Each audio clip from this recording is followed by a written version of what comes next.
Donald Trump sent a group of Venezuelans that he deemed gang members to El Salvador, to a prison in El Salvador, defying a judge. So a federal judge said, no, you can't just deport them.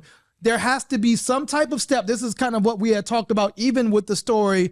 Yeah, it's called due process. Right. Even with the story of the gentleman that was at Columbia, Mahmoud, right? Yeah. That there had to be this process. And so a judge ordered them not to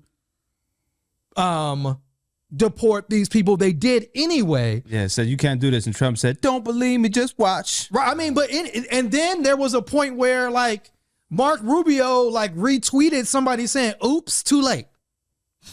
Like, oops, too late. And then if you've seen the video, oh, what a time. You saw like these individuals get their head shaved. They got like, I mean, it was really this, you know, when they say like the point is like cruelty and barbarity is like the point. Yeah. And that's what we saw. We don't know. Like we have to take his word that these are gang members because they haven't got due process. So I'm coming to you, Miracle, as our legal expert, right? According to a story that just recently came out, it says the judge who tried to stop deportation plans is not happy with the Trump administration. A federal judge sharply questioned the Trump administration about the decision to rush 3 planes carrying Venezuelan nationals out of the U.S. Supposedly there's a hearing today.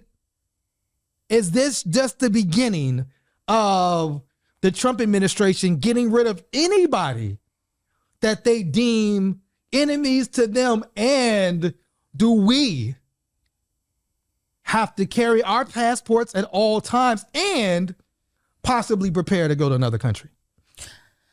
Yes. Oh, wow. Yes. Yes. So I will talk about first, there was a story that was put out. I forgot what Aurora's last name is, but she was talking about in Chicago, there was a U.S. citizen who was arrested. They basically threw out his ID and his passport and they kept him overnight, right? So just because you have your passport does not protect you from ICE. Threw it where, though? What do you mean threw it out? Just like, whatever, we're not using this. And they just they've been holding people. They've been detaining American citizens since day one of the Trump administration. Yes. And that has been the argument when people say, oh, these know your rights trainings are in violation of the law. It's like, no, you have been detaining U.S. citizens. So you have to tell people what their rights and responsibilities are if they're detained by ICE, number one. Number two, there are arguments that some of the people who were deported were not actual gang members. They were just people who had tattoos.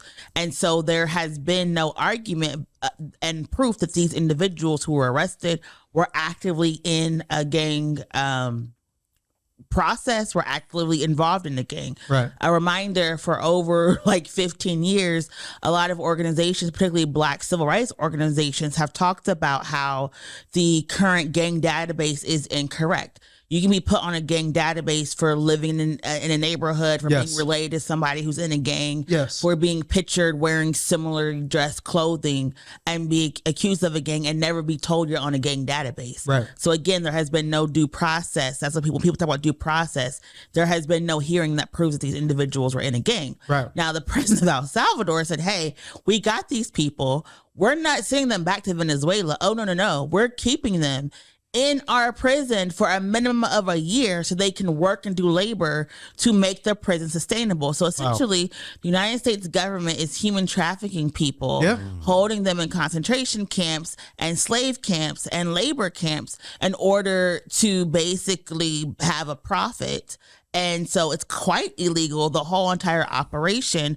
But again, you know, there is nobody who's willing to step up to stop it, because you can't just oops a federal order. You can't just oops and ignore an injunction. You're supposed to be called in violation. You're supposed to be arrested. You're supposed to be sued. There's supposed to be consequences from ignoring the rule of law. And once again, these law and order people are just doing whatever they want. Right. Did you want to play? So they actually, Stephen Miller, who is just a horrible human being, let's start there, but also the deputy, I think he's the deputy chief of staff of the White House, went on, is this CNN that he's on? He's on CNN, yeah. And basically talked about how they see the rule of law in this hour. Did you want to play that clip, sir? Violated the law. He violated the Constitution. So do you he defied think the system of government that we have in this country. Because that does seem to be what you're arguing These same district court judges didn't do a damn thing to stop Joe Biden from flooding this nation with millions of illegal aliens. Do these district court judges didn't issue any injunctions to save the lives of Jocelyn Nungary, or Laken Riley, or anyone the federal else? courts? Is that what you're saying? What I'm saying is that what you said, there's a separation of powers.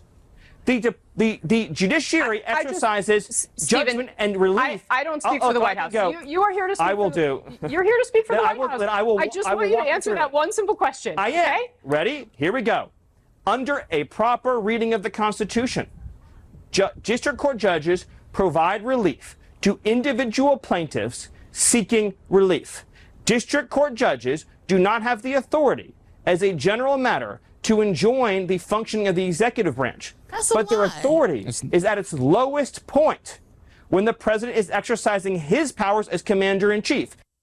They can't not have the power, but then also have power that's at its lowest point. He just really contradicted himself. He did. In that conversation. And yes, district court judges, that's why we have checks and balances. That is the whole point of the district courts are federal courts, so that you're able to hold the federal judiciary and the federal government into account. You can literally go appeal different federal rulings through the district and the federal process. So the fact that he thinks that the president's order is not valid, and it's not even the president's order, it's the Secretary of State's order, right, makes absolutely no sense to me. Well, go ahead, brother. He was just talking loud over her in order to just like hit her with like an onslaught of untruths, right? To make it seem like I'm talking loudly and I'm a white man, so I am correct in this matter, woman. Please know your place. Like, you're not saying anything substantive. Like, everything that you've said was factually incorrect.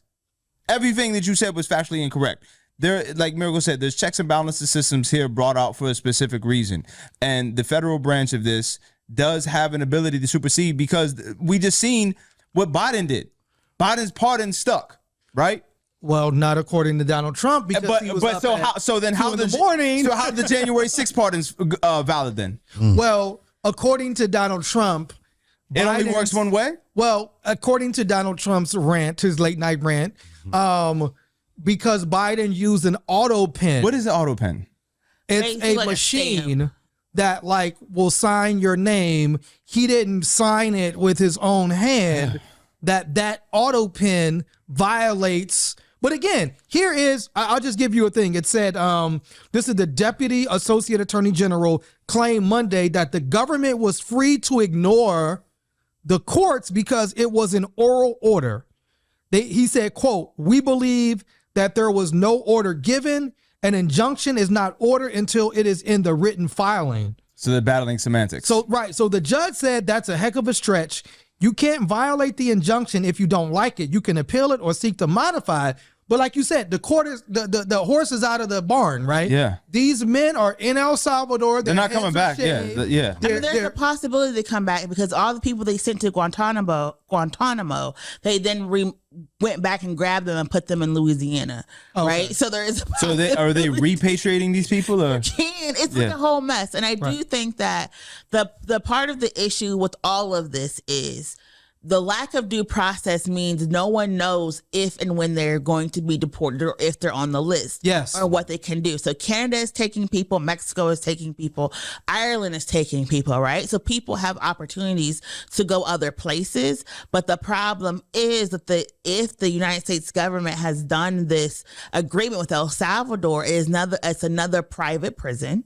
Right. So now there's a contract in place, some type of contract in place Somebody get money. where you have to have bodies. Yeah. And so no one knows how and if and when they're going to be targeted. Like, I know people who are green card holders. I know people who are residents. I know people who are on visas, tourist visas, student, all of them. No one knows of like, you get a call? Do you get an email? Like, who is telling you how and where and why your stuff is being pulled? And that's also the problem. People are just being picked up by ICE and they're like, why?